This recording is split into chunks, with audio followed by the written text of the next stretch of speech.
of career of a CMC person also who works in regulatory. When I talk about facilitating innovation, some of you may think that why even this required, why product lifecycle management is required when we are doing everything first time right, when we are filing everything in the dossier right, and we are suppose which is an idealistic situation which never happens that way, because I have worked in product development as well. I started my career from drug discovery and then entered into product development for 3 years, and then I switched to regulatory. So I, as a formulator, know that it's very, very difficult to actually make a product which will survive after 12 or 13 years also without change, because there is something or the other which goes in the product, or something or the other which happens in the science, which requires a change or modification in our product. And suppose if we consider a idealistic situation, most idealistic situation, that we have done everything in the product in the beginning and we don't need anything, then we will fall apart from the technology advances in the science which are happening. So that's why we need to upgrade our product at the at every stage.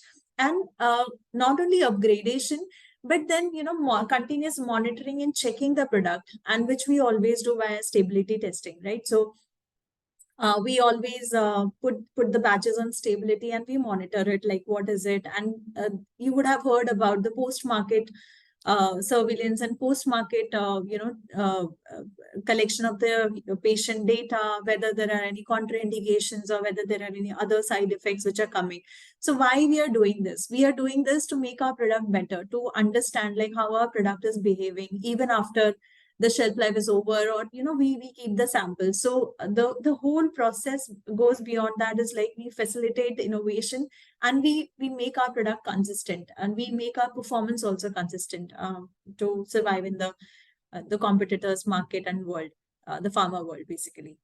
And as I've talked about these two topics, parallelly, consistency and facilitating innovation, definitely they are related with the continuous improvement. Because then we hear a lot about AI these days. We see that going forward, the technology would be advanced in such a manner that the operator would be sitting at home, and through AI, the operator would be controlling the plant operations. Though it's not that followed completely in pharma industry, we have a long way to go, but definitely there is a hope and a ray, and there are companies which are doing it. There are companies who have turned into robotics. So why we are doing this? We are doing it to facilitate continuous improvement, to bring the efficiency in the system, like whatever batches we are manufacturing right now, and whatever shifts that people are making, because it's very hectic in plant. It's not like corporate offices that you've got white collar job, you go there and then everything. I won't say that everything is smooth. We white collar job people also work, but then when you go to plant, it's very, very hard.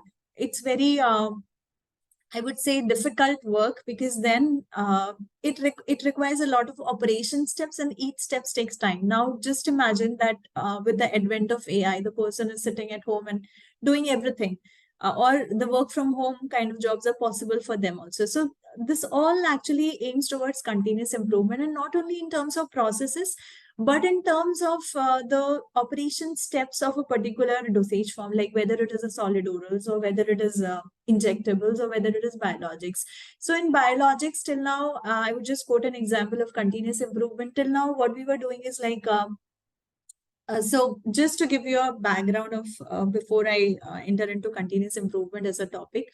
So I understand that you would be basically knowing the difference of how solid orals are being and how biologics are. And if not, so basically we have an API, and we have excipient and solid orals, and then we have a dedicated process that, okay, we will do a dry granulation, or we'll do a particular process, and then we'll combine both the things together, and then we'll make it in a solid orals, whether it may be a tablet, or we'll punch a tablet, or we'll fill the capsules, or whatever it is. And if it is a biologics, then we don't have anything like API separately. So we actually derive it from the animal cells, or it may be a rodent. It may be any other cell culture that we have sourced from the vendor. But then the whole process goes around purification of that. So there is an upstream process and there is a downstream process that we deal with. So whatever I'm telling you is because that, so that you can understand like how continuous improvement can be applied to solid orals and to biologics. So far biologics was being done in a manner like, okay, we have dedicated facility and we have dedicated vessels in which we actually purify that, and one after the another there is a human interference which has been involved, like controlling of the parameters. So now industry is actually thinking of devising a one unit system where human interference is actually minimized, and we just have that entire system where we feed our media, and then the ultimate product which comes out is a purified thing. So this is something about, and this whole thing calls for the more efficiency and more quality of the building in quality through continuous improvement. I hope I'm able to explain you this part, because this is very important. And the third and the fourth and the last objective is like facilitate the post approval changes. So definitely, because whatever changes we are doing, they should be recorded and they should be filed with the agency for the betterment or for the continuous improvement, or to showcase that whatever we are making is actually in line with the quality and the efficacy or the efficiency of the quality and the QSEM guidelines that ICHS bring, or the dedicated guidelines of different agencies like FDA, EMA, and Japan, and other countries. Yeah, so I'll move to another slide.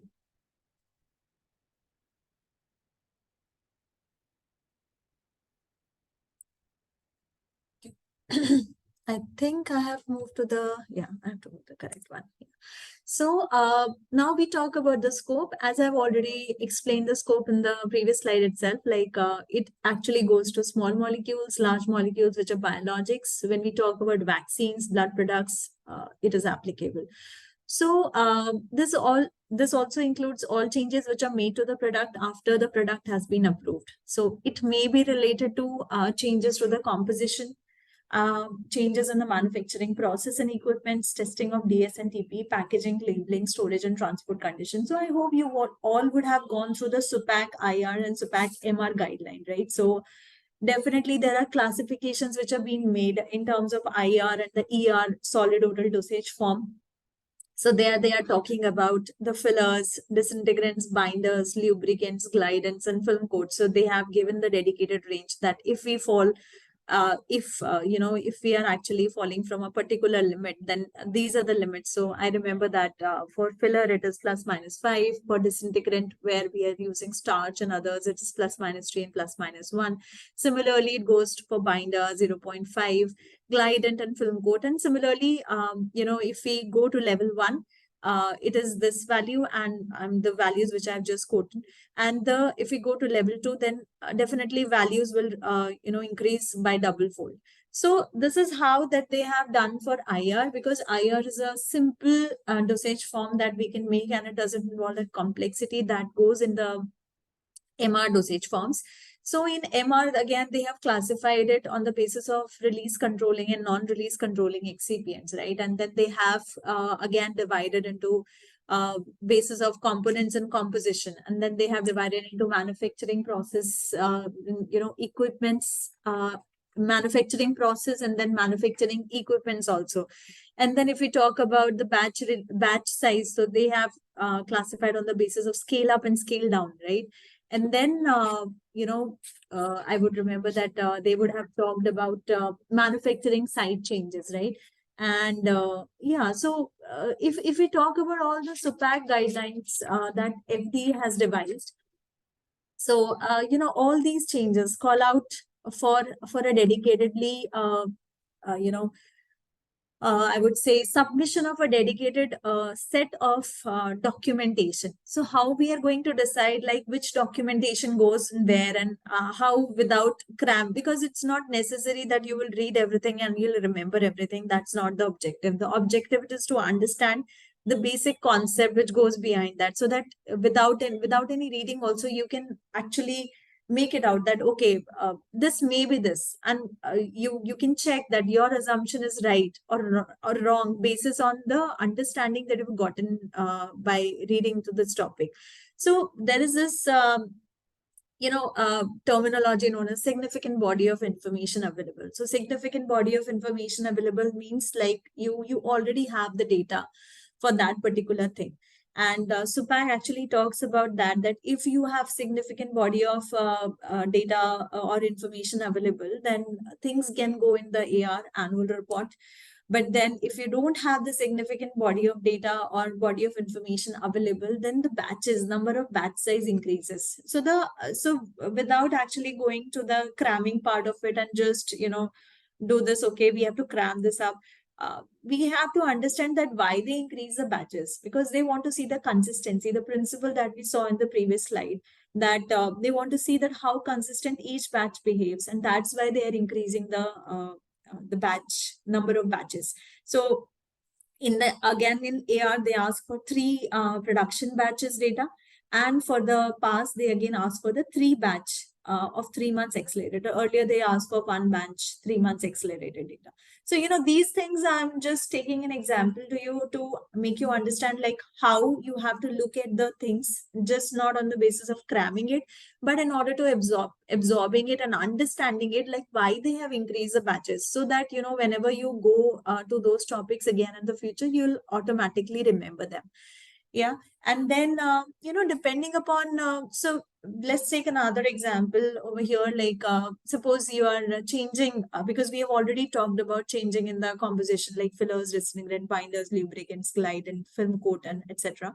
So then suppose we take the example of MR dosage form, because they're most important, most critical to formulate, because here we have we have 2 things. One is a release controlling excipient and one is non-release controlling excipient. So when you talk about the release, it basically guides like your API will get released, and then there is always a polymer which aids in the delivery of that API. So there is a controlled release, the rate by which the API gets into your body or gets into the aim where you are aiming or targeting it to get released would be controlled in a defined manner, right? So basis that there are targeted delivery systems like gastro-resistant systems or extended release. There are different, you would have definitely gone through them in detail in your pharmaceutic subject. So say over here as a crux is like, when we talk about this, when we say that, okay, we are changing, suppose we are changing some color, or we are changing inks or imprints, do you think that this will impact, when you just read it, do you think it will impact? So if ink is actually, so we can just think that way, that, okay, is ink is playing a role in the release part, or whether the ink is getting absorbed into it. If it is playing role, then yes.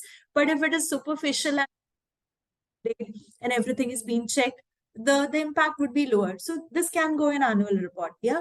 So I'm just asking you to make a speculation in your mind first, and then you go to the guideline and see, okay, my speculation was right or wrong, and if it is wrong, why it was wrong. And if you read this way, then you will be able to evaluate any market guideline in a manner that you would be able to relate to, and there's no need of cramming which is left.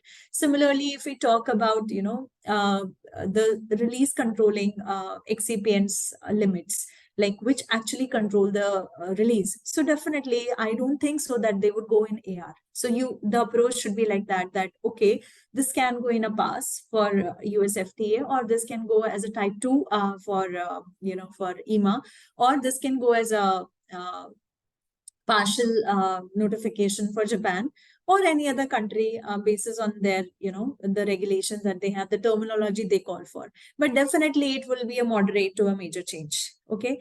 And then again, for a major change, is there a possibility that you can still downgrade it? Yeah. So then also a lot of science comes in picture, because in any guidance that you read through, there's always a disclaimer which has been mentioned.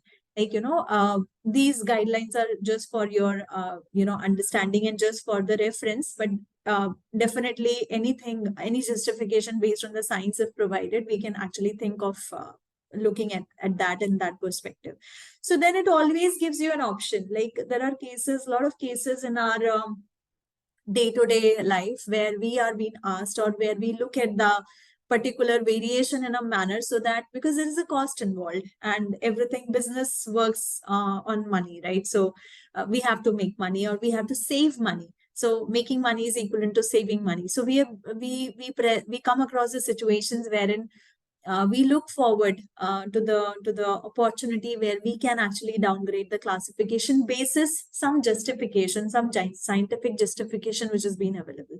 So the way you will think in this manner will only come when you will club the things together, and when you will club your assumption on the basis of your understanding with the actual. So your anticipation and the actual guideline, what is it speaking, comes true. So it will come when your understanding will refine. Yeah. So I think we have talked about these in detail, and there is a dedicated guideline which is SUPAC IR and SUPAC MR for the FDA. So you can go through that in your whenever you have time. And actually, FDA covers these guidelines in a very dedicated manner, and there is a dedicated guideline for AR also, where it talks about all those changes. Like these changes can go in AR, and these changes can go in PASS, and these changes will be CB0 and CB30. But if you talk about, there is only one guideline, variation classification guidelines, where they did not actually talk about the classification on the basis of category, but then again, they talk about the classification in terms of the changes that are happening, whether it is a manufacturing site change which is happening, whether that's changes which is happening in the container enclosure, primary, secondary, and whether there is a changes which is happening in the DS and the DP. So it's on the basis of that, and we follow that guideline for the Europe related changes. Yeah, so we'll move to another slide now. So what are the principles of life cycle management? So we all know till now, the slides that we have covered so far is like the life cycle management approach, and why it is necessary. Also, we also know that like it's very important to maintain the consistency, the quality of the product, and support innovation and everything. So that's why we have a life cycle management approach, and it has to be documented. Because suppose you have done a lot of changes and you don't know what changes you have done, so there is no point. So the second thing which comes into picture is a documentation, the apt documentation and the consistent documentation, like right from the sequence 0000, which is being called when you will join any industry, or you will come to know that we have dedicated softwares, multiple softwares and multiple industry follows. So whichever software you take, the initial version of the dossier actually is being designated as 0000 version, 4 zeros. And then as we move forward, it goes into 0001, 2, 3, and so on and so forth.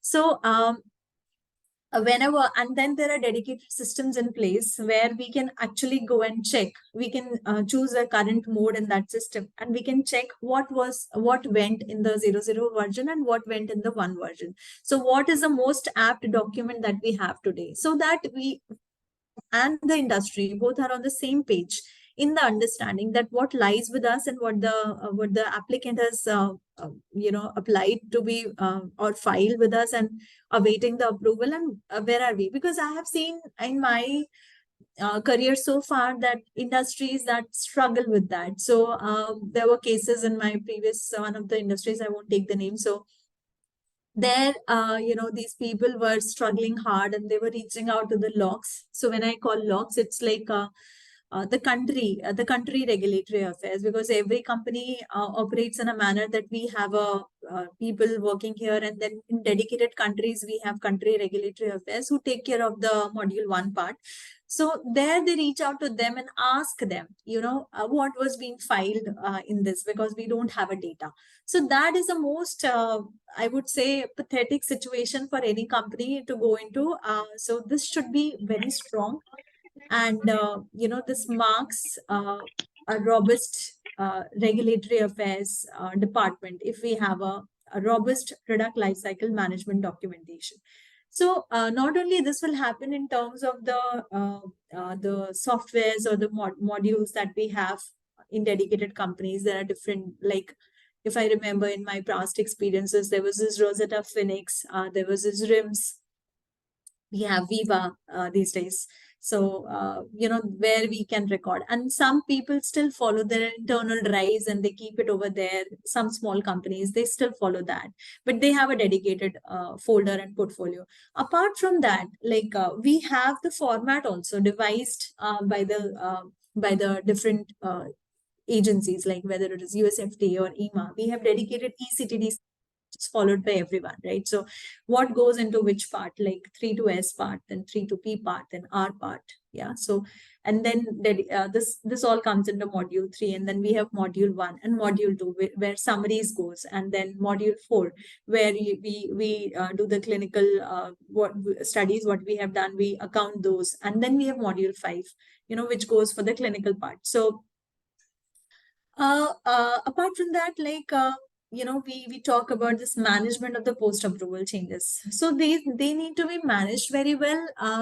By clubbing both the two steps that we have talked about, that the life cycle management approach on the basis of the principles that we have read before, and the product lifecycle management, both in terms of the set structure. Like in the past, we did not have eCTD. We had these paper submissions, and then we had this niche submissions also, and now we have eCTD. So there were steps which were followed in the companies to convert those paper submissions to the eCTD submission, and they call that as a baseline submission. So companies most often, to make their archival database more stronger, they do this conversion. So then it is actually a very difficult task, because thing which has gone in the past, it followed a different set of guidelines. The guidelines were not robust at that time, and now in this era we are having much more robust guidelines. So transitioning from that phase to this phase, and then writing to the agency and asking, okay, what additionally is required because it was an old molecule, or writing out a justification.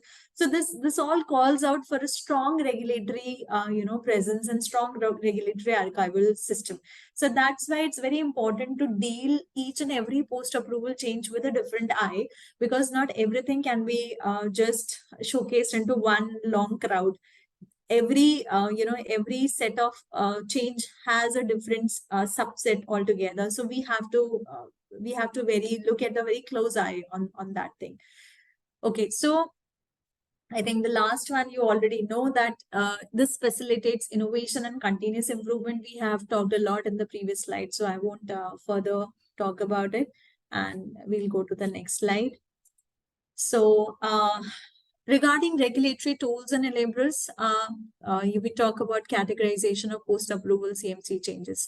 So basically, it's the intricacies, or it's the complexity which a change involves. Like a change can be a very simple change, like a name change, which happens, like the company's name has changed. So far I remember that one of my companies that I've worked with, like Ranbaxy, so the name changed from Ranbaxy to Sun Pharma because the stakes were taken over by Sun Pharma.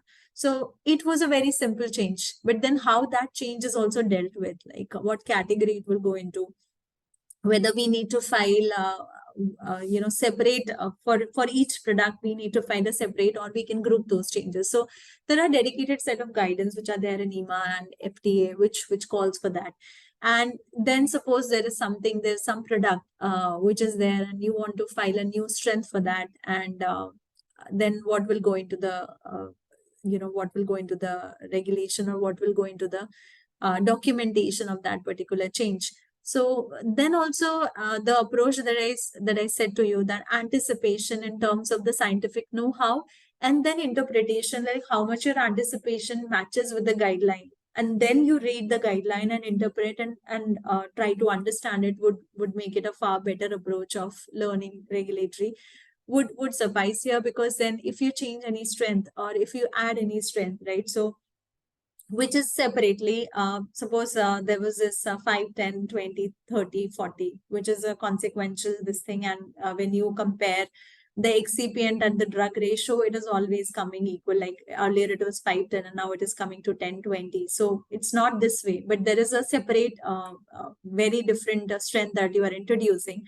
Definitely that will call for more tests, and that will call for an independent assessment, right? Which you cannot correlate with the earlier ones. If you can correlate, well and good. You can still say that, okay, the ratio still remains the same. And then we can do a comparative drug dissolution. And then we can do a bioavailability, because if that strength still comes under that, like, already filed an application and you've already shown a bioequivalence data for the largest and the smallest one, but then this is falling outside, you definitely have to do that study. So it all depends, like how you are categorizing this post approval change, what is the criticality of the change, and what regulations say, what the set of that documentation that you have to provide to that.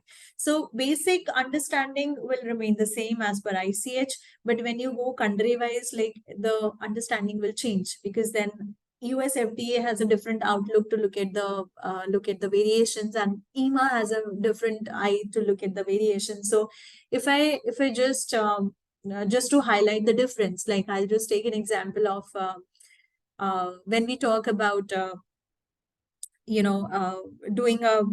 making a batch record. So we write everything in that, right? What we are doing in that particular batch, what excipients are there, what are the critical manufacturing steps that we are doing. So I don't know whether you've seen a batch record or not, but there are a lot of things which goes into, like, what are the critical parameters, what are the ranges, what is the values that we have set, what happens if we try to deviate from these values.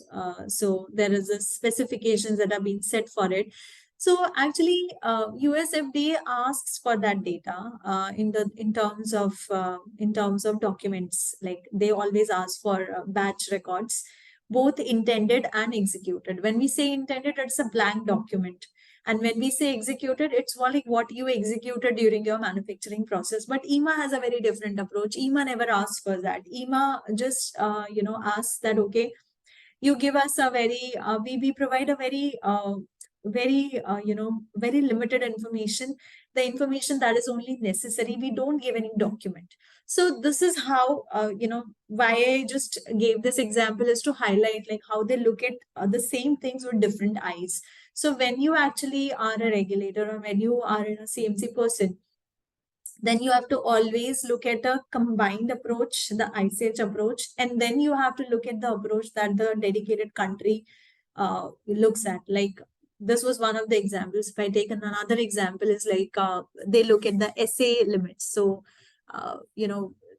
US FDA and EMA both have a different overview on how the SA limits would be chosen. And if I talk about Australia, then again, it has a different overview. Your 90 to 110 is a US limit, and 95 to 105 is the EMA limit. And then if we talk about Australia, then they actually go from 93 to somewhere.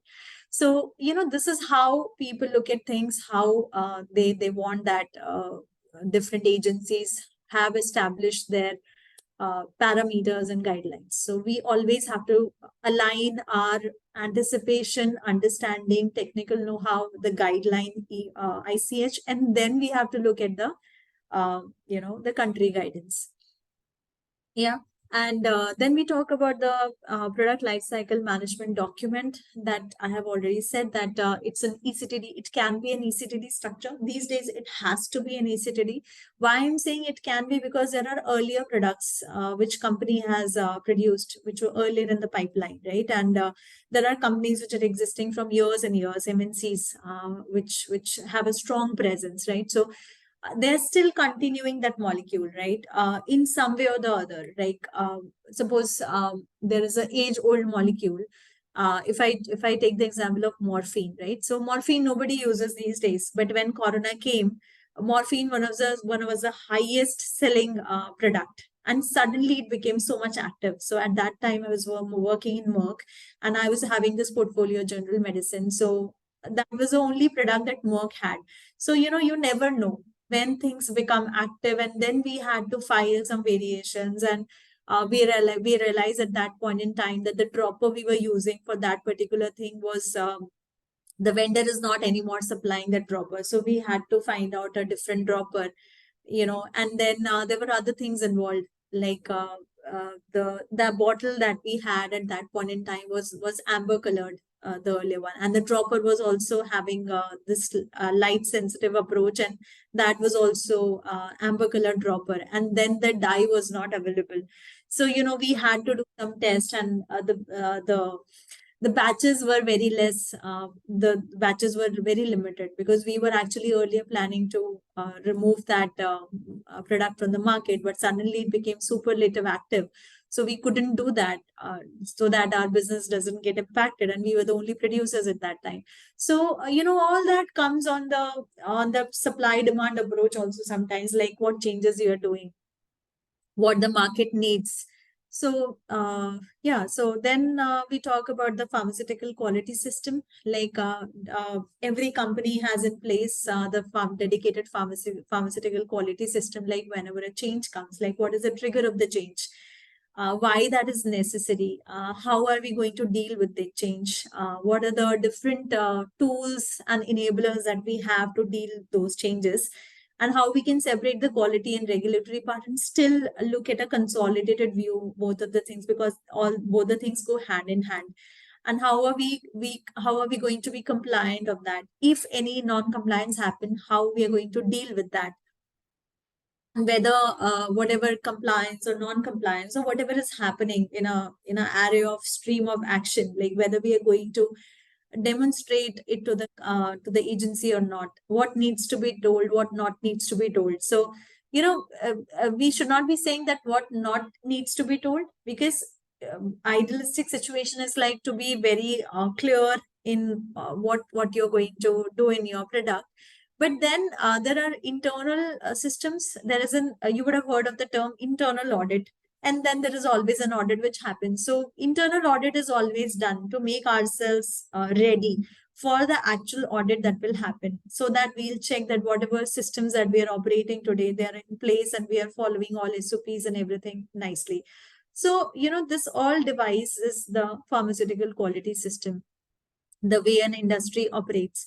And then definitely we have change management. So you would have heard about the terminology known as change controls, right? So whatever change happens in any of the company, it calls for a change management. And change management is closely associated with the pharmaceutical quality system, product life cycle management. And, uh,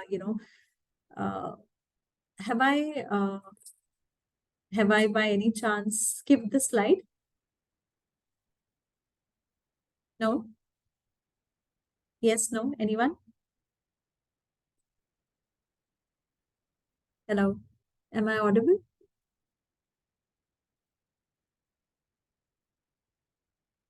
Hello, am I audible, everyone? Yes, ma'am. I hope that I have not skipped the slide. I am on the same slide, right? Yes, ma'am. Yes, yes. Okay, thank you. Fine. So yeah, I was talking about the change management.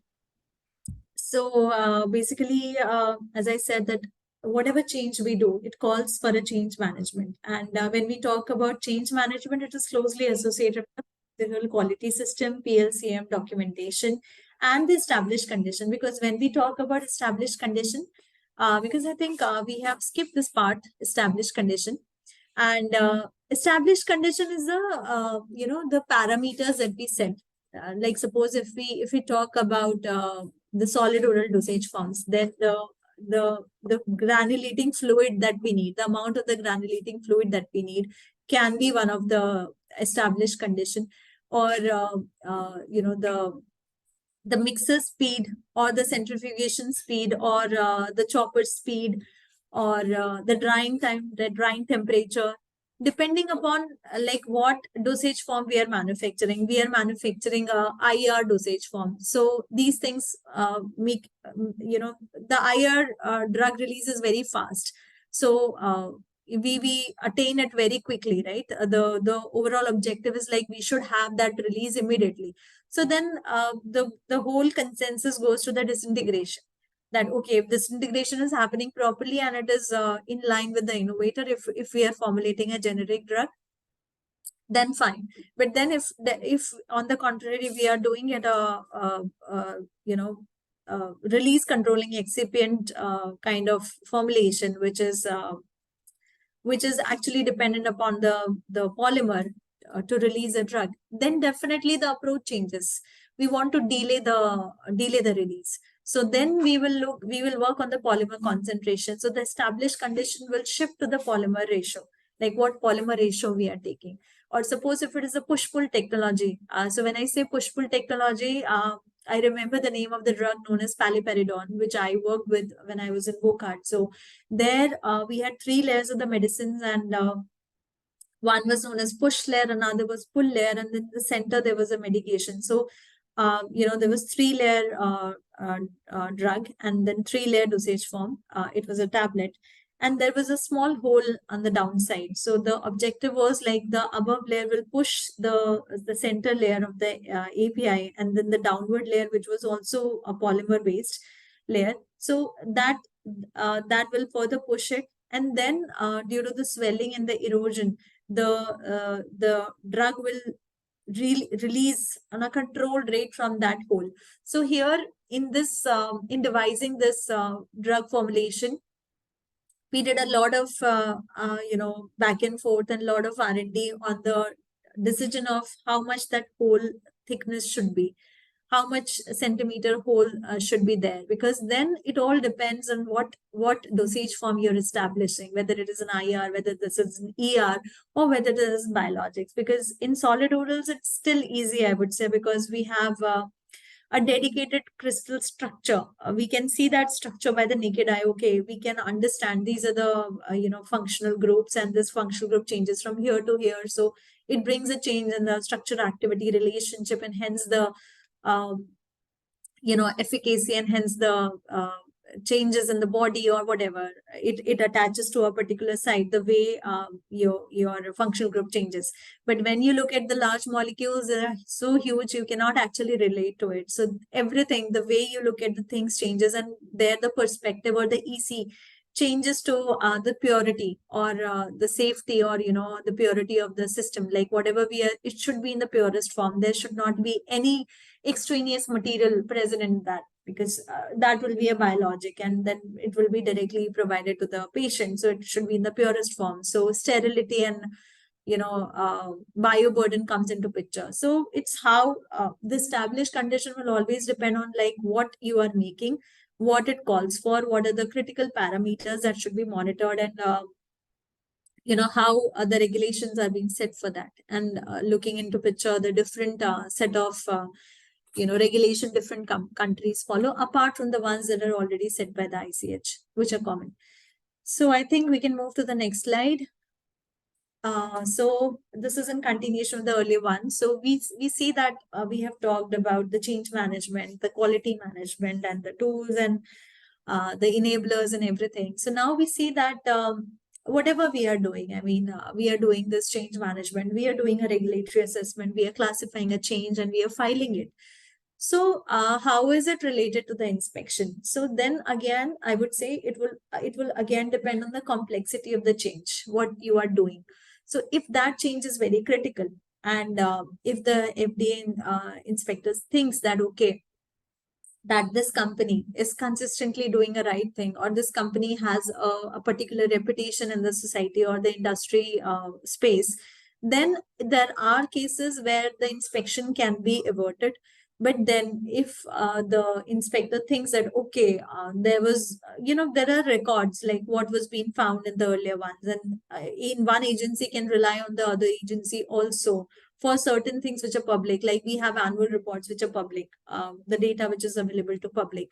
So basis on that data also, agencies can actually come for the inspection, and they can ask for the data, and then it can be, and there is no as such limit, like this is the duration that the inspection will happen. There's not any standard duration. That will be a call of the agency, like how much time it will take, depending upon the criticality of the changes, or whether it is a change or whether it is a new molecular filing. Depends on that, because always we have that in that case.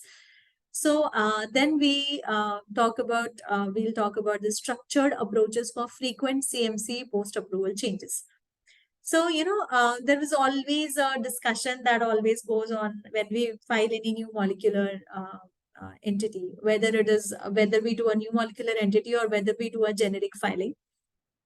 There is always this thought which comes to everybody's mind that why can't we write everything in the dossier?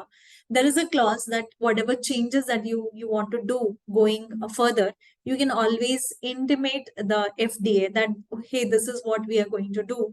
And if we are going to do these changes going forward, suppose that would be a type 2 change. So since we are already intimating you, that gives us a help or us an opportunity to lower the category of these changes. Suppose that actual goes to type 2, but since we are intimating to FDA in prior, so the time when we actually file that, instead of type 2, we will be filing as a type 1B or for EMA. And if it is a pass, then we will go for a CB30 for FDA. So there is always an option.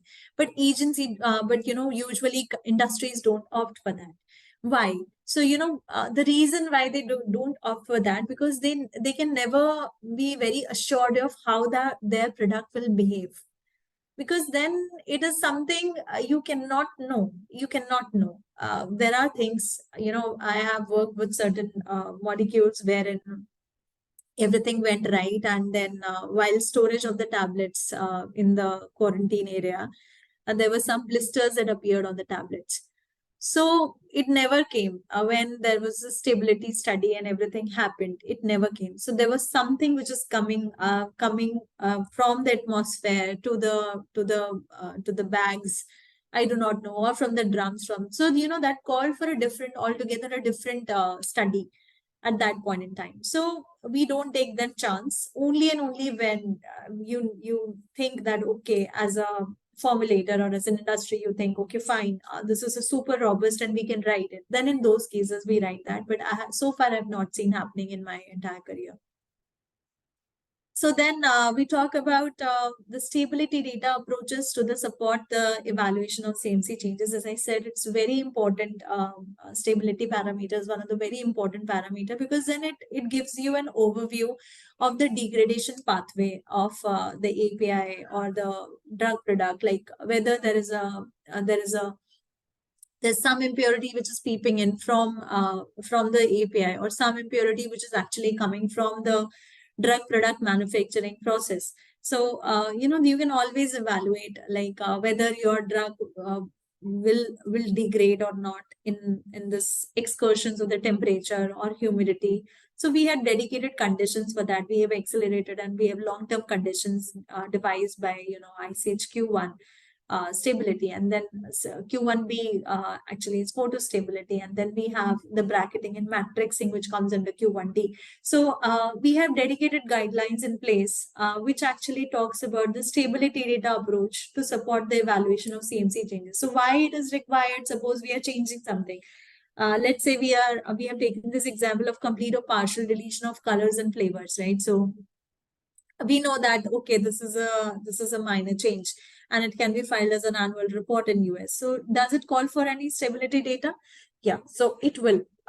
And what we will do, we will provide the first production batch on the long term. So this data we will provide as a stability.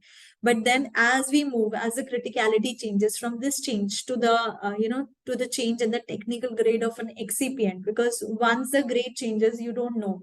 When I talk about grade, actually, okay, so basically, if you talk about the filler or you talk about the disinfectant, then there are dedicated grades of ingredients available as per the industry or the supplier which supplies them. So Avicel, I remember when I was in formulation. So Avicel 302 and 301. So basically, these are for use for those molecules where you require the PI&C.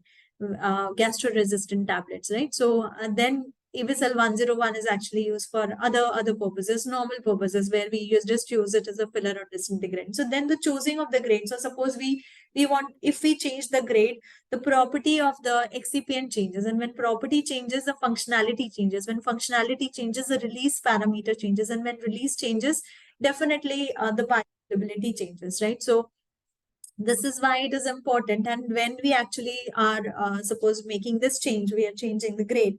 definitely it will call for a major change. And when it will call for a major change, the stability data consideration or stability data number of batches, how much you have to give will also change. So definitely now there will be an AR which will follow the same first production batch on long-term stability data, but then there should be a pass which should be filed for this change, and then we should have 3 months accelerated data on one batch. So then it will call the because they want to see like how it actually behaves, whether this change is bringing any change into the degradation pathway, or there is some impurity which is arising out of that, whether the product is behaving in a different manner or not, right? So this is something that we have to look forward to. So I'll go to the next slide now. So we talk about these categorization of post-approval CMC changes, and now we look at it detailed. So, the different approaches, like if we have a prior approval, if we have a tell, wait and do, tell and do, do and tell. So this is something, the terminology that we have written over here is actually spoken in EMA. And, prior approval means whatever change you are doing, it calls for an approval, and once it is getting approved, then only you can implement those changes. So you'll wait for that time that okay, this will get approved, and once it is approved, I will implement these changes at my plant or at my working space. So in ICH, it's known as prior approval, and EU, it calls for a type 2 variation. For US, it calls for a pass, and for Japan, it calls for a partial change application.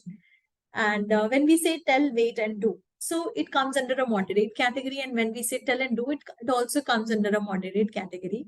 So basically, for Japan, there is no such category that they have provided for moderate variation. If we talk about US, it comes under CB30 and CB0. CB0 means you already you say to the agency that we are doing this change, and then you do it. And it's CB0 because that categorizes a day, and CB30 that categorizes against a day, which is 30 days, right? So changes being effected in 30 days and changes being effected in 0 days, right? So category we have again categorized as type 1A in, which is immediate notification for EU, and type 1B, which comes under moderate category. So then there is a do and tell. So type 1A is called for EU, and for US, we call it as annual report, and for Japan, it is minor change notification. So type 1A, like usually I have not seen any rejection which is coming for a type 1A change, because we usually do the change. And then we know that once 30 days pass, then we can actually implement those change. We actually do not look out for any approval or thing, but we definitely, as per my industry experience, I can say that we definitely look for a acknowledgement from the agency that, okay, this has been seen by the agency and you can go ahead. So there's always this thing which we wait for, and going ahead. I would say that about the established conditions. So as I have already explained established conditions in details in the previous slide, but then we look at it again because these are important. So ECs are legally binding information considered necessary to assure the product quality. Consequently, any change to the ECs necessitates a submission to the regulatory authority. So as I've said, it is legally binding information because whatever you write in the dossier, suppose you have written in your dossier that the chopper speed would be this, and the mixing speed would be this, and the granulating fluid uptake capacity would be this, and this much ml would be required, because you're writing this down in your document, which is actually submitted to the agency. So that becomes legally binding. If you are changing anything from that calls for a variation, right? So that you are deviating from what you had earlier given, and now you would be filing a variation, or depending upon the complexity or depending upon the change that this deviation is bringing into your product quality, your category of variation would be chosen, whether it's a minor or a moderate change. Yeah, so this is something that it is very important and calls for a submission. And then again, the established condition should not be confused with the CMC regulatory commitment. Example, like there is a stability post-approval CMC commitment. When we read the stability guidance, we say that, right? And there are other commitments that needs to be fulfilled. Like while we file a dossier, we say that, okay, this is a commitment, or we'll be doing this and that. So that is a commitment, but that should not be actually confused with the ECs, because you cannot say that, okay, I am preparing a drug and it will follow the stability. I'll do the stability later, but here is my dossier. You go ahead and review the dossier. Agency will directly say no to you. It will issue a RTR, which is known as refuse to receive standards.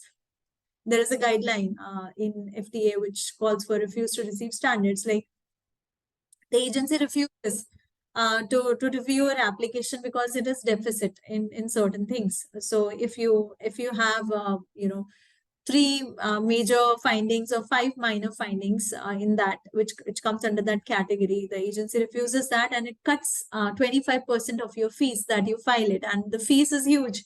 So it's very important to not confuse it with some commitment or some other thing. Whatever you have to provide as per the document or as per the guideline, which cannot be justified by any other scientific evidence, like stability data. Absence of stability data cannot be justified. Yeah, but then you have some other strength which can be bracketed on matrix, then you can justify it. So then you have to think logically. It's when I said that, okay, something can be provided or some scientific justification can be provided, but that doesn't mean that you can always justify it by the absence of the data by some other scientific thing. Yeah.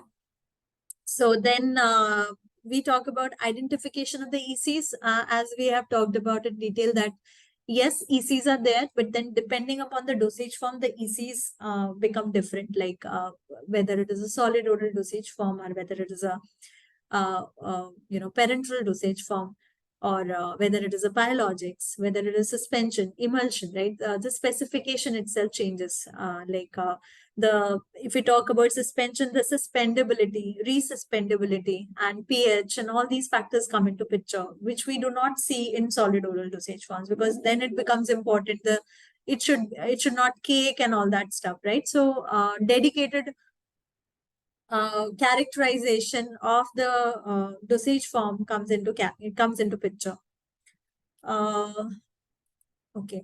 So then we go to product lifecycle management document. As I've said, that it outlines a specific plan for the product lifecycle management that includes the ECs and reporting categories for the changes to the ECs. ECs is established conditions, and PACMPs if used, and any post-approval CMC commitments. So as I said, that PLCM documentation was earlier made in paper format, and that the NIS format was in the picture, and now we follow ECTD. So wherever we are doing it, nowhere in any of the market we are following NIS format now or the paper format now. We are following ECTD everywhere.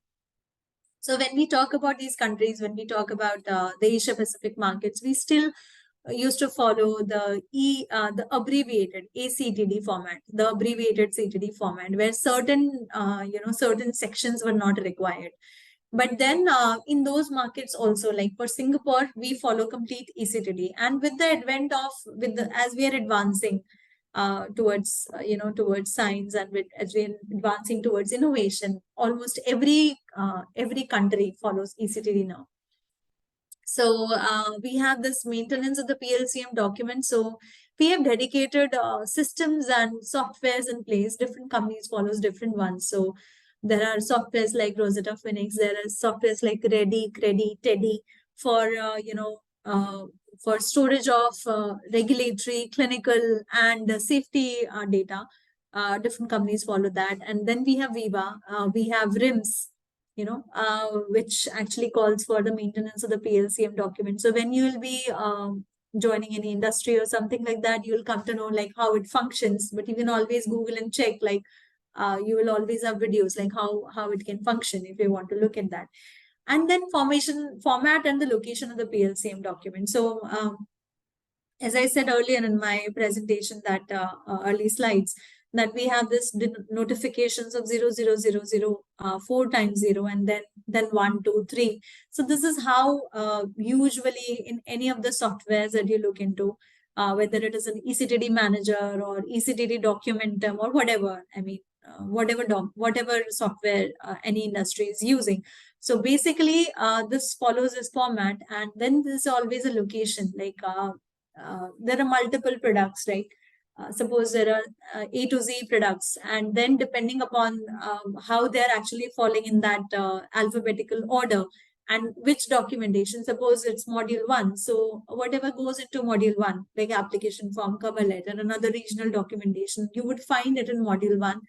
The placement of the PLCM document in that particular software would be made accordingly. So it would not be haphazard. So this is something which is very important. I just wanted to ask if we can take a break of 5 minutes, and I just want to have some water, if you allow me. Is that okay? Sure, madam. Sure, ma'am. Sure. So I'm stopping the video for a while, and then I'll just again start. Okay. We can meet after 5 minutes. Yeah. Okay.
Hi, I'm back. I Yes, hope ma'am. people are back also. Okay. Okay. Yes, ma'am. Shall we start? Yes, ma'am. Sure. Okay, fine.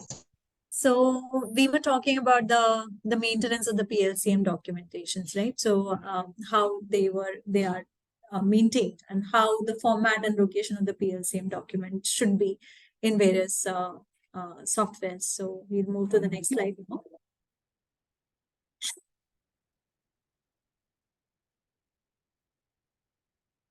Okay, so this is the most interesting and most critical thing, and one of my favorites, because I have been spokes in various companies for the change management system and the pharmaceutical quality system to a bit. So when we talk about pharmaceutical quality system and when we talk about change management, there are two different things, but then they're closely interrelated with each other and they work hand in hand. So it's a very interesting topic. Like when we say that knowledge management and change management process. So knowledge management is nothing but how you look at that change and how you interpret that change. By your scientific know-how, and you relate it with a dedicated guidance in place, and then you anticipate like what would be required to file this change to that particular agency. And then when you are thinking about it, you are actually thinking about it in the previous manner. You are actually thinking that okay, this change has come, and now in order to discuss this change, you will have a project manager in place. You will talk to that project manager. I'm just telling you the approach, what industry follows apart from this diagram, what has been mentioned in this diagram. So then, first thing which comes into your mind is why do we need this change? And then you have a dedicated project manager who will tell you that, okay, we need this change because of this and that. There are supply and demand gaps that we want to maintain. And let's take one example, right? So let's do a site transfer, a DP site transfer change. So, you will do a risk assessment first. You will find out like whoever is your QA project manager, you will try to dig out like whether we are changing the site, whether we are adding a site, and why are we even doing. Is there only one site which is available, or there are multiple sites which are available? And there are certain countries for which the site addition would allow, I mean, they won't allow to replace you the site. They will only allow you to add the site. So we have to actually talk about those countries in the beginning itself. We cannot think of them later, because when we are filing a change, we have to have an overview, like which countries we are aiming for. So we have to already think about their regulation and their requirements in the beginning, right? So though we are in this chart we are demonstrating, and wherever you read it will always go little backward, but then we are actually doing it. We have to be fast forward and think in the beginning, like how we have to do it. And then suppose since we have taken the example of site transfer change, so then we will think that along with this change, what other changes are bringing in the change? Whether in that site that we are changing is the batch release site changing, whether the batch testing is getting changed, whether there is a change which is made in the primary packaging, or whether there is a secondary packaging which is changing, whether the manufacturing process remains remains the same, or it is getting changed. Or if we talk about, batch size, whether it is increasing 10 folds or decreasing 10 folds or things like that. So then we have seen that once we change anything, there are some consequential changes attached to it, right? And then we have to look into another aspect, like what that particular change category would be belonging to individually, and what would be the highest category that we are actually aiming at. So when we can actually file these changes together, they are consequential, and then they will follow the highest category of change. So this is an example which I gave you as a base. And then we have evaluated, okay, in which country what document will go, and whether we will be able to process that documentation in so much of time or not, how much time it will take for the approval, and what are the set of documentation which is required. Like we talked about the batch release, we talked about the batch testing, we talk about the secondary packaging, primary packaging change. So definitely there will be container closure would be impacting, right? So 3 to P7 would be impacting, then P31, then P32, then P33, right? And P51, because specifications will change. P54, we will have different, COAs will get generated for the updated manufacturing specifications that we have changed. And then P52 also will get changed. And stability, we will require the GMP certification, etc., because the site is changing, right? So, this is an example which I gave you to have a very discrete overview, like how it goes. But then if we talk about this diagram, coming back to this diagram, the general way to look at things is like we'll capture the gray box first, and then we'll go to the red box, which is actual delivery, what we have done internally, and then the delivery to the agency. So first thing is like knowledge management, like understanding like why this change is required. As I've said earlier also, like why this change is required, what is the stimulus and trigger of the change, what if we cannot, if we won't do this change, would it impact our business? There is a supply and demand issue, because when when supply is less and demand is more, then you always change it because the market needs it, right? So then we'll do a change evaluation, which is science and risk based, and we'll determine the data as I said already. And then we'll look out for the internal change approval. There are many stakeholders which are involved, like there's quality involved, there is QA, QC, and production. There are multiple department teams, and there is a supply chain management, which is very important, which actually governs all the change management because they want to supply. So they want it in a very fast forward process. They want the quick approval. So they'll always force you, okay, can we do the something or the other? Can we, get the timelines a little shorter? So every department has its own priorities, but then they work in sync when it comes to the knowledge management. And then we realize that, okay, this change is belonging to this category. So we do a change evaluation, not only for US and Europe, but for other countries also. There are certain other countries apart from US and Europe which follow a reference country. Like if you talk about South Africa, there is South Africa which has a dedicated guidance, and there are its followers. They're the countries which follow South Africa, and South Africa itself follows EU. So the change is related. Like EU approval will come. Suppose it's a major change, so it takes 9 to 12 months for approval if there is a query and all. So then once the approval is sought, you have already make the documentation ready for South Africa. Once you have an EU approval, you can file in South Africa, but then you can file in those countries when the approval of South Africa will come, right? So these are interrelated. And then you have to always make sure to the other team or to the department who are depending on your input, the approval timelines of the dedicated countries that you're going to file with. And if we talk about knowledge management and the stimulus for change and all these things, how these are interrelated and how we control that in the change management process is like, suppose we have a established process and suddenly we see a deviation in that. So, there is this CAPA. We file for it. Yeah, corrective and preventive actions we do.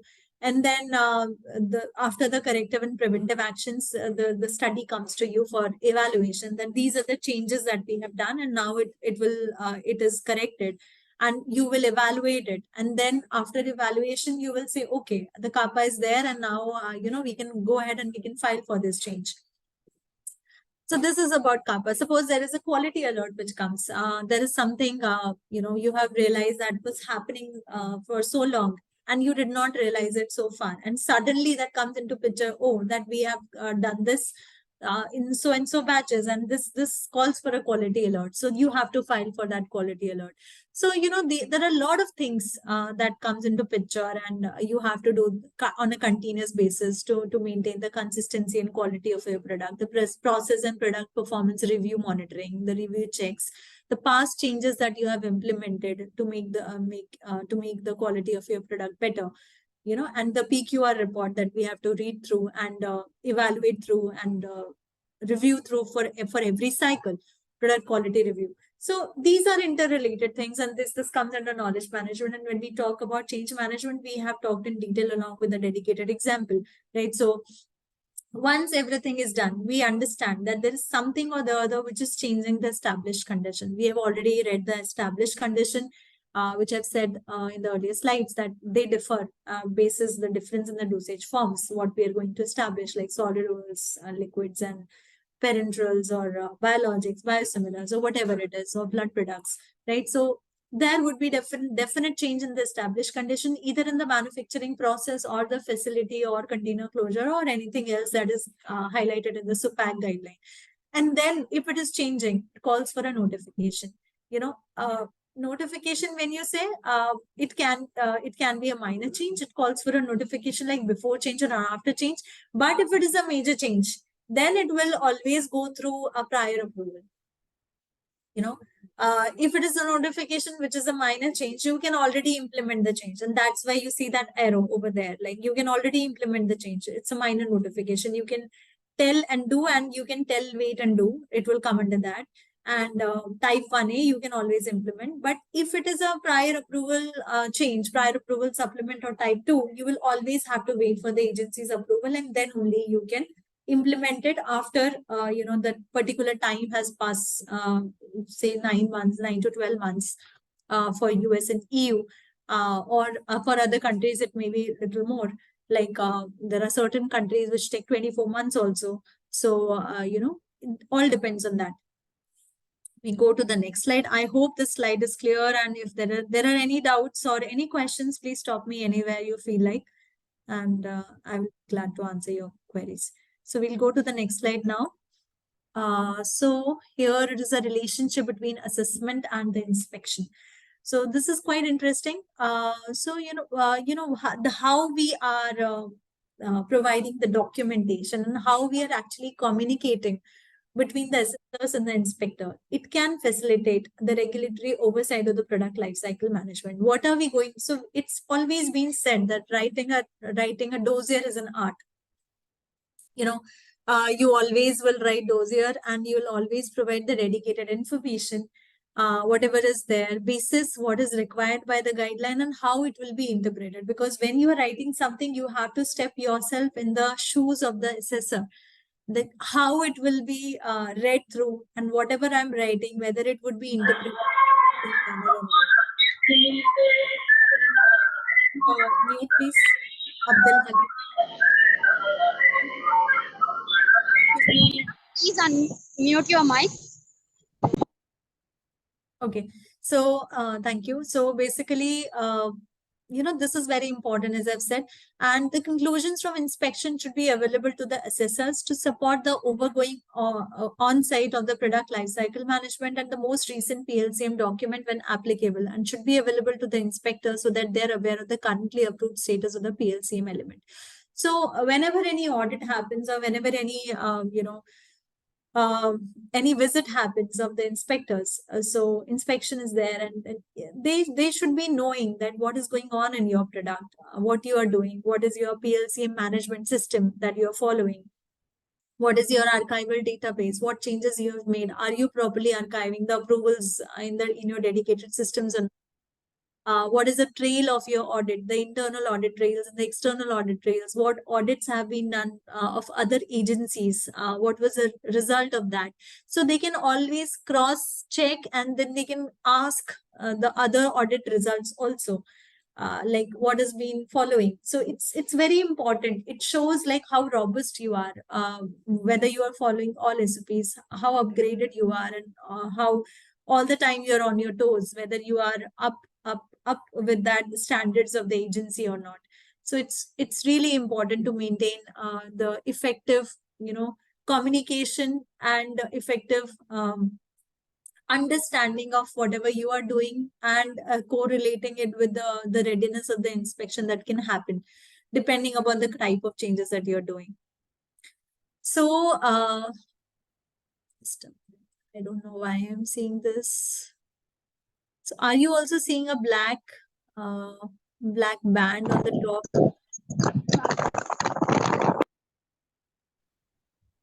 Yes, ma'am. Are you seeing this The black slide band on is- the top as well? No. Structured approaches for frequent CMC post-approval changes. Yeah, so actually, I don't know. There's a black band which is coming in, which is stopping me to see the title. I'm just wondering like how I can actually... No, we can see clearly, ma'am. You can see, okay. Fine. So, here I wanted to depict certain examples, like what is a structured approach of certain changes, certain post-approval changes. So I have talked about a name change in my previous slide, that, there was this name change in Ranbaxy to Sun Pharma, which happened.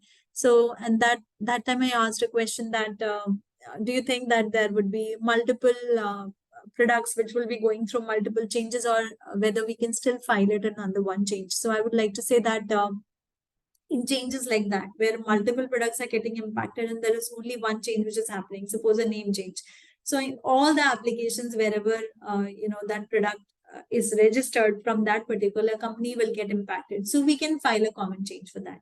That so and so company is changing from so and so because of so and so reason, and then these are the list of products that are getting impacted. So whatever registrations we have made so far for these products will get changed under the registration of this company. Yeah, so this can be one example. And suppose the another example that I want to take is like the warehouse change. So suppose we are manufacturing a product here, and then we have to market it in Europe, and there are many countries in Europe, right? So we have a dedicated warehouse. We actually we ship our product from here to the Europe dedicated warehouse. We keep our product for some time over there, and then we supply, or when we distribute that product from those dedicated sites. To those dedicated sites where we want to market. So then, suppose that warehouse itself is changing. Earlier we're using that warehouse, and now that warehouse is changing because all our products are getting shipped to that particular warehouse. So then we can have a combined change also. So when things like this happen, you have to think through the same concept that I said. You have to think through like what anticipation in terms of the technical know-how and the science that you've read so far would be applicable. And then you have to cross-check with the guideline that whether your anticipation is right or not. And if it is not right, what made you to think that way? So you have to always question and then get the answers from within, and then you have to refer the guideline. So we talked about the consequential changes. So we took one very good example, like the site transfer, DP site transfer change. So there we talked about in detail about whether there are other changes like batch release would be happening, or whether the batch testing would get impacted, or primary packaging or secondary packaging, or this is batch size increase or decrease tenfolds, increase or tenfolds decrease, whether it is same, or whether the manufacturing process remains the same. So these all changes that we have talked in the earlier slide regarding the DP site transfer change were the consequential changes, right? Whether it is also happening in the same site or not. So then these changes can also be clubbed with the DP site transfer change, and whatever the highest category is there, we choose that category and then we file that change. And then we've already talked about the name change of the organization here. So these were some examples that I wanted to highlight, like how we have to think through and how we have to actually look at things like that. Yeah. So we'll go to another slide.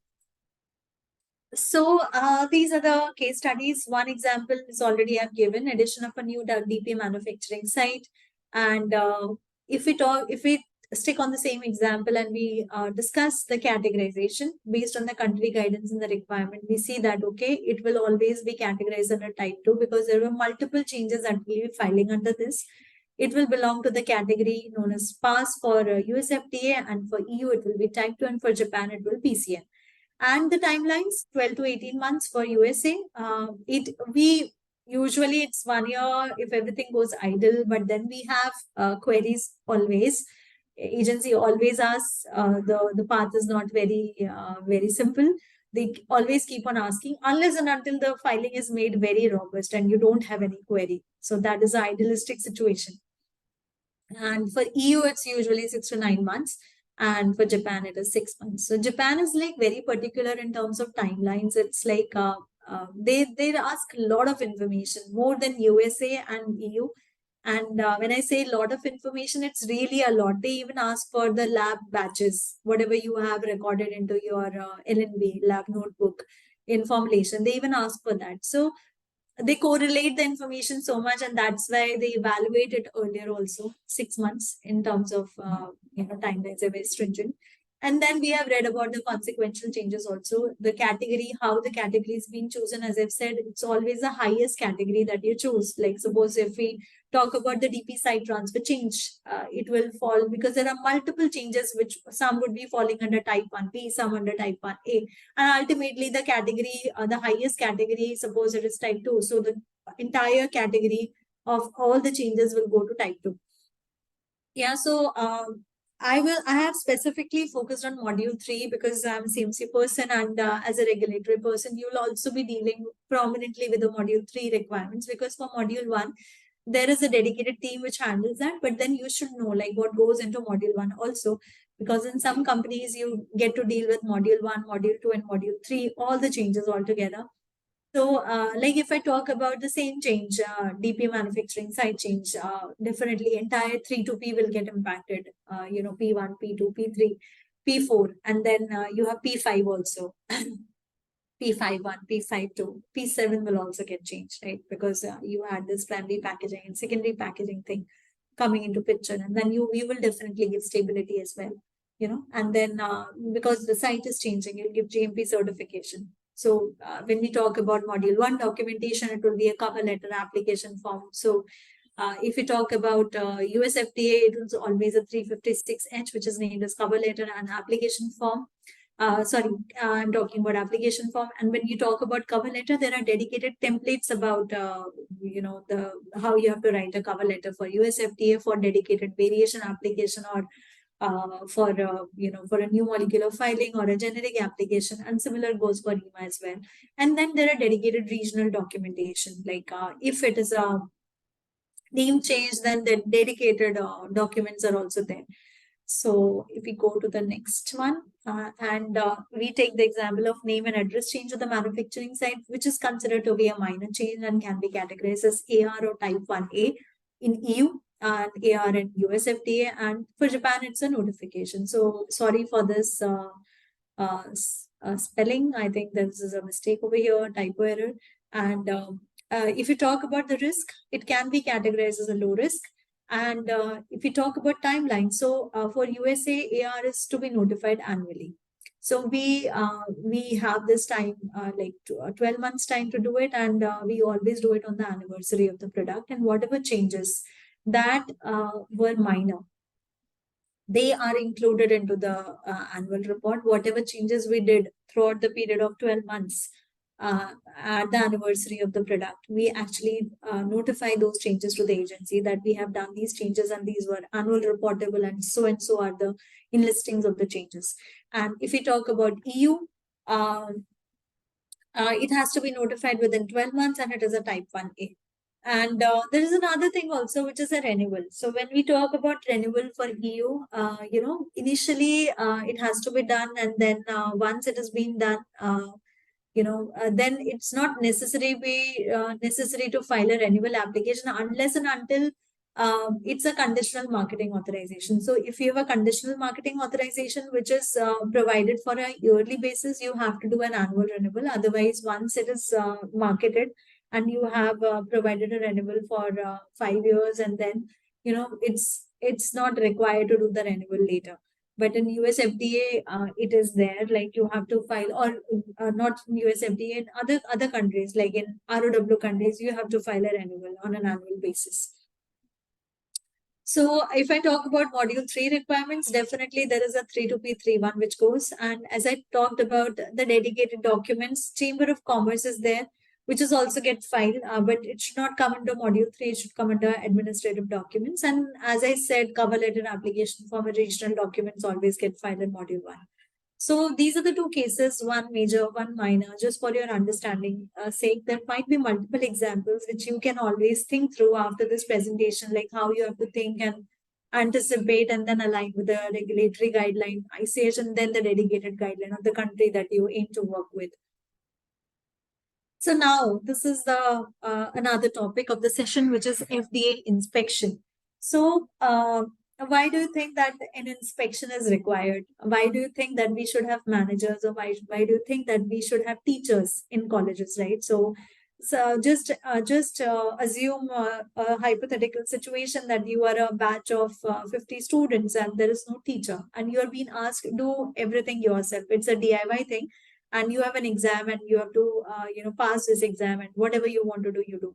So there are mindsets, and there will be different people in our class. Somebody would be really focused to study, somebody would have a different interest area, so there will be a whole chaos which will happen, right? So that's why always it's required to have an inspected vision. It's always required to have somebody who can inspect you for what you do. And that's why we have teachers in colleges, and we have managers in industry. and we have inspectors for industry.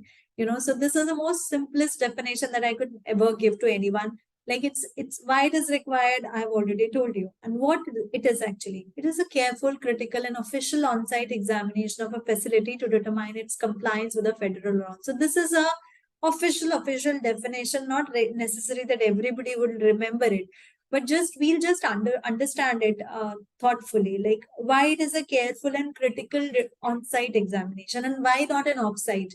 So it is a careful and critical because there are a lot of changes that happen in a manufacturing industry, and every change has to be critically and carefully looked upon to understand, like whatever variation category they have chosen, whether it is right or wrong, whether the person or whether the industry is trying to shy away from certain major things it has made and it is not actually recording it properly, whether the documentation are being archived or whether they are just thrown away in the shredder.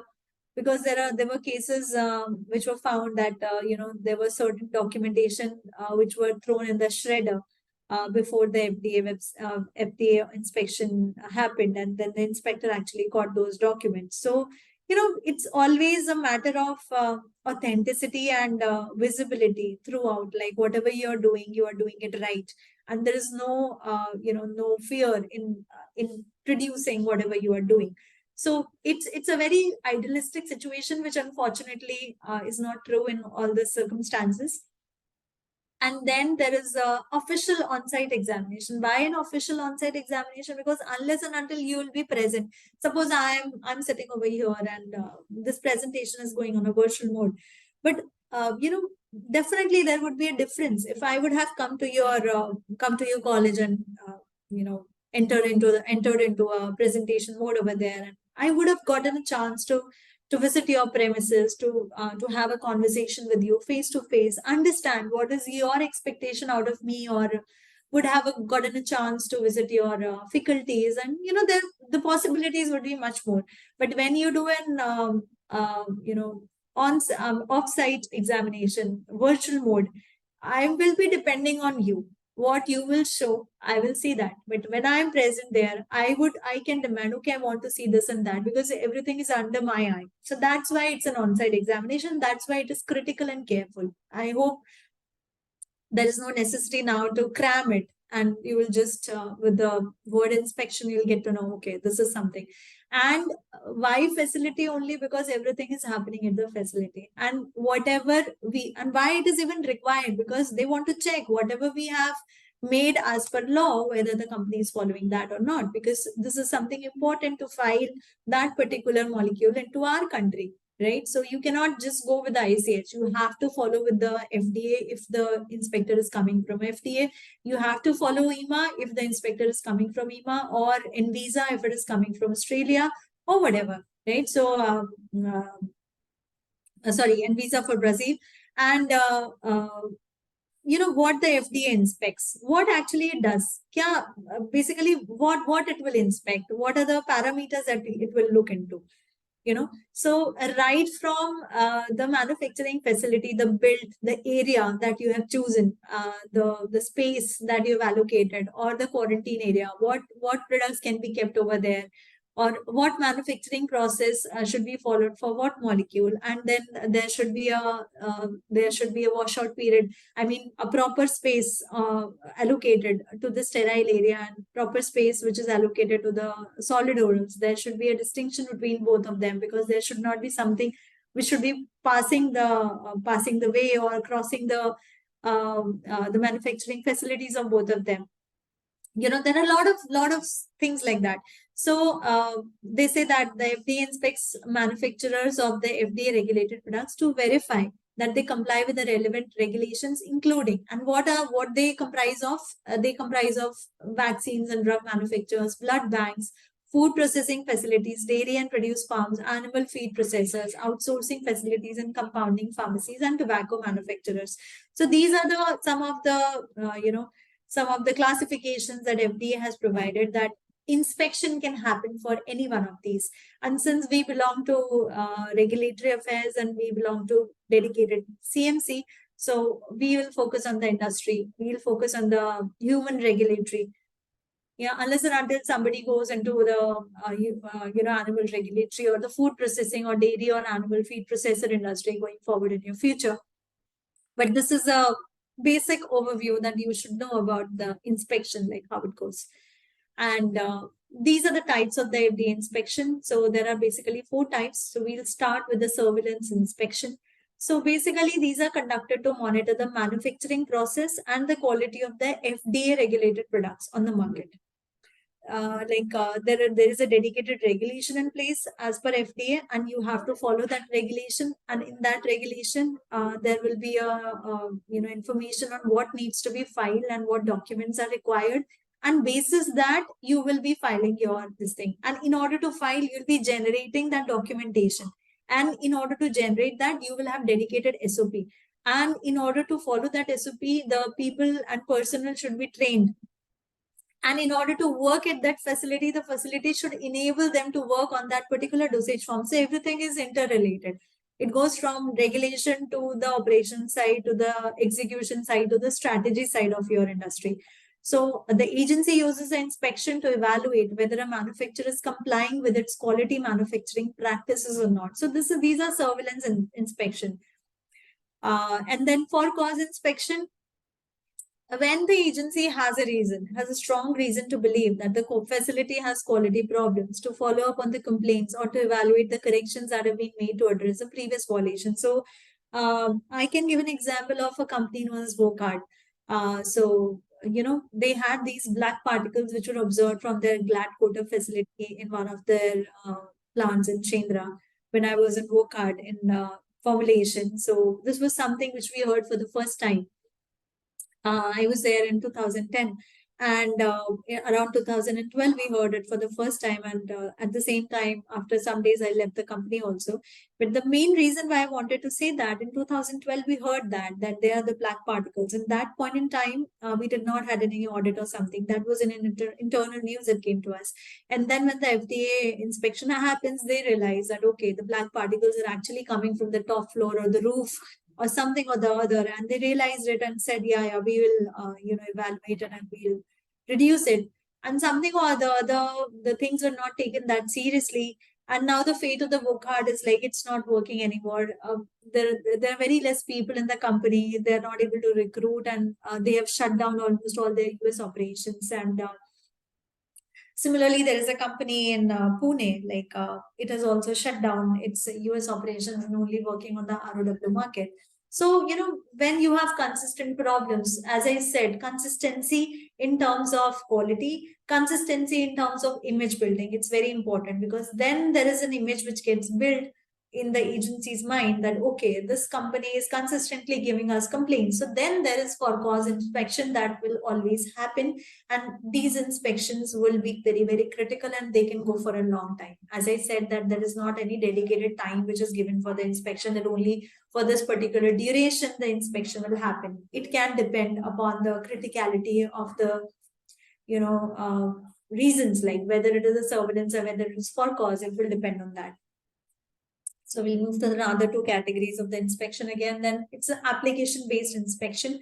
So basically, whatever we file the generic application or we file the new molecular entity. So based on that, almost 20% of the application reviews are conducted by the agency. So that's mandatory that whenever we file, inspection will happen. And this is a part of the application review process to market a new drug, device, or biologics, to determine whether the new product is manufactured in compliance with the FDA regulations or not, and whether the facility that the manufacturer is claiming to use is in line is capable to manufacture that product consistently, and whatever data is being submitted, that is accurate or complete or not. And then, as we have talked about other, human and animal regulatory and tobacco and other things also, dairy industry and all that. So tobacco facilities also, inspected to understand whatever they are making, whether it is safe to be used. Although it's been written that it's injurious to health and whatever, it may cause cancer, but there are basic set of dedicated guidance which are available. Which you have to follow to make any dosage form that you are marketing, that you are, intending to market going forward.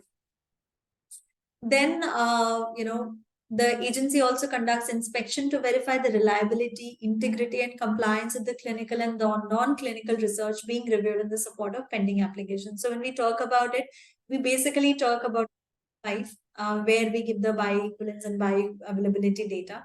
So there are dedicated CROs which conduct that. Like in India, there are multiple CROs which do these studies, clinical trials basically. And when anything related to human is being done, definitely it calls out for an inspection. So these facilities are also being inspected by dedicated agency, EMA, FDA, and then they always do this to ensure that whatever we are doing, or whatever the manufacturer or the CRO, contract research organization, is doing, it is in line with the dedicated guidance that are being set in the industry.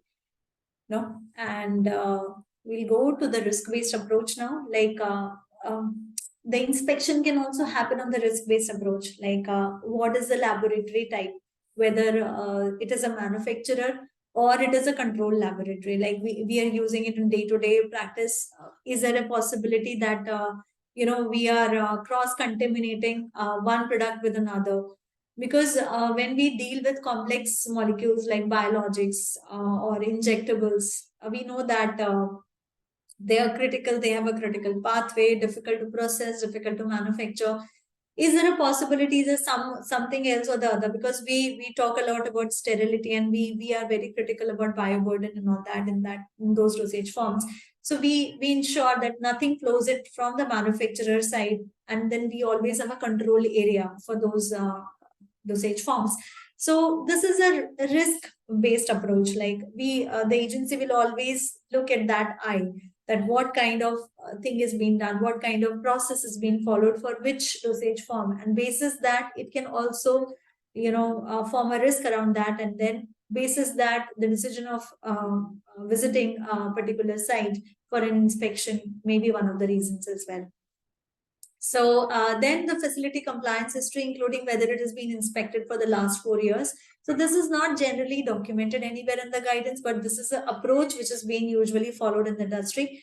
And, there are any hazard signals, including the record of signals, history and nature of the product recalls linked to the facility. Have we heard? I mean, when agency inspects, it undergoes your entire biodata, entire history of the agency, like whether there were any product recalls, whether there were any quality alerts, whether the manufacturer filed for any particular non-compliance or anything like that. So that history is being pulled out, and basis on that, sometimes it's also been decided that whether we have inspection or not. And then the inherent risk to the product manufactured at the facility. Market recalls or the market complaints, because we have this PSUR submission, right? Product safety user data sheet, or PEDAS submission in US FDA, which is equivalent to the PSURs in EMA. So here you can always find out, like looking at this information, which is always public, and you can always find out that what is going on for a particular product which is already marketed for a particular manufacturing industry. So basis that, like what actual risk they have seen so far in the product manufactured in the facility, such as dosage form, route of administration, products intended to be sterile, concentration of the active pharmaceutical ingredient in the dosage form, emergency use, etc. Just give me a moment, I'll close the door. There is a noise which is coming.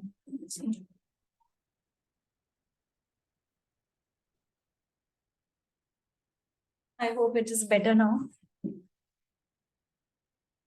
Okay, so we were studying that, okay, whether the facility has been inspected. Yeah, this is most important, that whatever filing you are aiming for, you are aiming to file it for FDA or EMA, has the facility ever been inspected by a foreign regulatory partner or not? So that is most important, because then we will look into the other aspects, that whether you have a GMP certificate or not, whether that facility has been ever utilized to manufacture the dosage form that you are actually intended to file, whether it is capable to manufacture that. Yeah, so these are all things that calls for a risk-based approach for doing a inspection or not.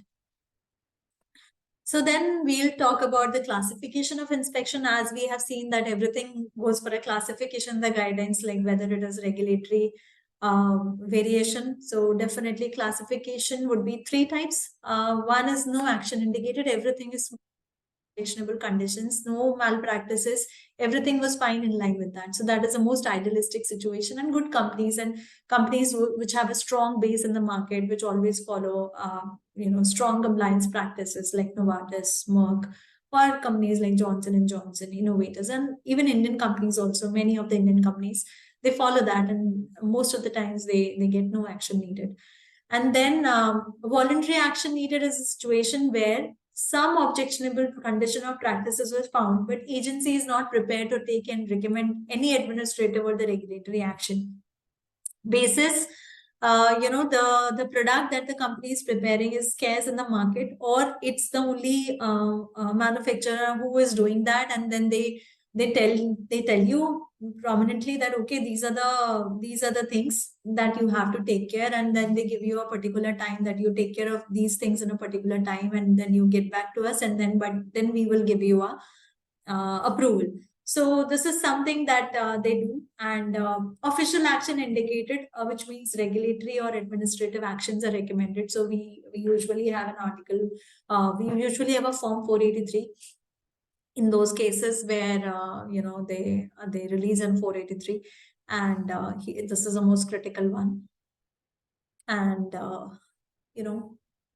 what actions are observed during an inspection. So these are some important points which I've highlighted. So if a facility does not meet CGMP upon inspection, the FDA has an array of regulatory tools it can use to encourage a company to remediate their manufacturing processes and achieve the compliance. These tools include warning letters, import alerts, injunctions, seizures, civil money penalties. So there is a reason why the format of writing these terminologies are chosen manner. So FDA follows the same format. So first it will issue the warning letter, 483. Then it will, suppose if the relevant actions are not being taken as per the warning letter, it will issue an import alert. You cannot import that particular product in particular country for which you are intending to. And then it will issue an injunction, and then seizure. It will seize. And then it will actually impart the civil money penalty. It will call you in the court by injunction and seizure and impart a penalty on you. So this is something that FDA follows, and then agency may also request, if we have a mandatory recall authority under law, or recommend a manufacturer to recall its products following an inspection. This happens when we observe federal law violations that may impact the quality of the product manufactured at that particular facility. So we have seen a lot of examples where people actually, or industry recalls their product on the market. Yeah, so this falls under this. And if the agency observes on a follow-up inspection that a facility still does not meet the CGMP standard, it can escalate the matter as appropriate. Suppose an inspection already happened and they had some findings. So we talked about the voluntary action indicated, right? So where FDA says that, okay, you do this, and then after when you give us a satisfactory answer, then you'll be able to market this. Or if the FDA says that, okay, the product is in demand and it's a life-saving drug, and presently there are not other drugs, in spite of this objectionable conditions, you can market it for the time being, but then going forward, you have to come back with this data and that data, and agency doesn't follow that in line with this. So it can also escalate the matter. Then FDA often meets with manufacturers to discuss the inspection findings to achieve more timely and effective corrective action. Sometimes we do this prior to taking formal actions to encourage voluntary compliance with the FDA regulations. Yeah, so this is a self-explanatory statement. And last one we go that if a facility does not meet the CGCP or the CGLP requirements upon a clinical or the non-clinical research inspection, the agency can take actions such as warning letters, clinical holds, withdrawal of applications, injunctions, disqualifications, and civil money penalties, which is the same in line with the first point that we have seen. And even, if we talk about an individual, not only on industry perspective, but in an individual as an employee perspective also, this can have serious repercussions. Because I remember a case in Ranbaxy with one of my, colleagues who was my college mate in masters when I did my masters. And this person was placed in analytical department, and I was obviously in regulatory affairs. So this person was actually blacklisted from the company because he did a backdated signature on the pressurization of his manager, and then he got blacklisted. So he did not get blacklisted from that company, but he got blacklisted in performing the US FDA operations on analysis, and then he was forced to take a job somewhere else on a lesser remuneration and with a clause that he cannot work on regulated markets anymore, especially US FDA. So why I'm bringing this example over here is like to show you the criticality and the importance of following this, which can have a individualistic perspective and implications and the industrial perspective in any ways. So that's really important. So now I'll go to the last, which is thanks, and I will invite the 0 hour or any questions or answers that you are looking forward for this, or any comments or any suggestions or anything that you want to say. It's open for questions.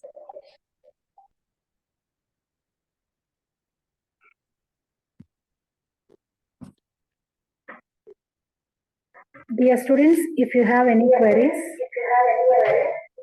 or doubts, you can post. You can post in chat box, or you can unmute yourself and speak to Madam directly.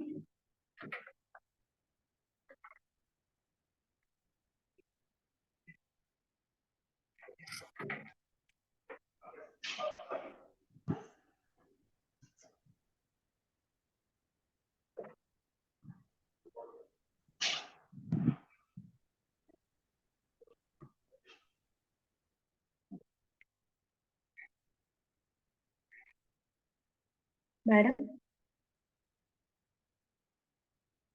Gargi ma'am?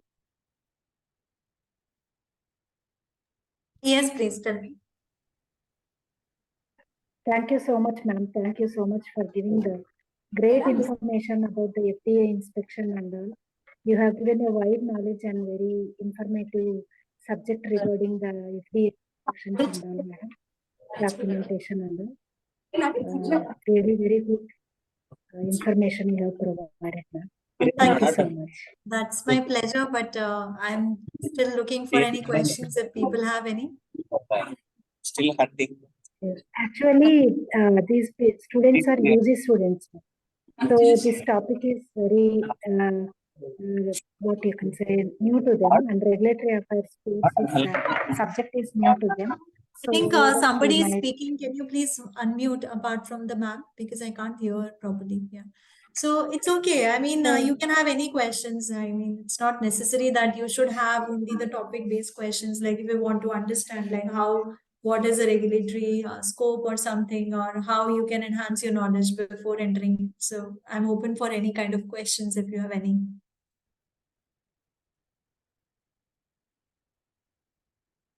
Not a single question. So that means either people have not understood anything or people have understood everything.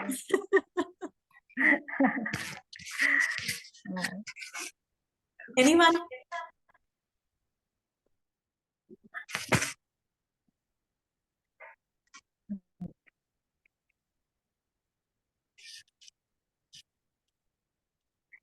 Okay, madam. Thank you so much, madam. Thank you so much then. Thanks a lot for your support in Thank you. Thank you so much for inviting me. Bridge Code success. Thank you. So Okay, I'll end the session Let now us then. meet tomorrow, ma'am. Thank you. Sure. Yeah. Thank you Sure, so much, ma'am. Thank you. everybody. Thank you. Tomorrow we will meet, ma'am. Actually, you said that you will call your friend and we will join in the at the end of the session, ma'am. Yeah. So I'll Your call friend that. Shantanu. Yeah, I'll call my guest tomorrow, not for this session because this was a really easy one. But then tomorrow it's a little critical because Okay, it's madam. biologic Sure. biosimiles. But try to invite him tomorrow on that. Okay. Yeah. Okay. Okay. Okay. Thank you so Ma'am. much. Thank you. Thank you so much for having me. Bye-bye. Have a nice day.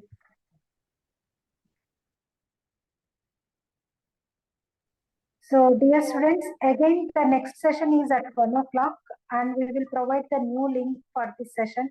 Please check the link and join with the new link. Okay. Now we Ma'am. are ending the session. The next Ma'am, session is regarding at the 1 afternoon o'clock session, only. ma'am. Please don't exchange. Okay. So please note this. You have the next session at 1 o'clock today. And for the afternoon session, the link has been updated. It was not the same link. A new link has been forwarded to your mail IDs and will be posted in the WhatsApp group. So please check the new link for afternoon session.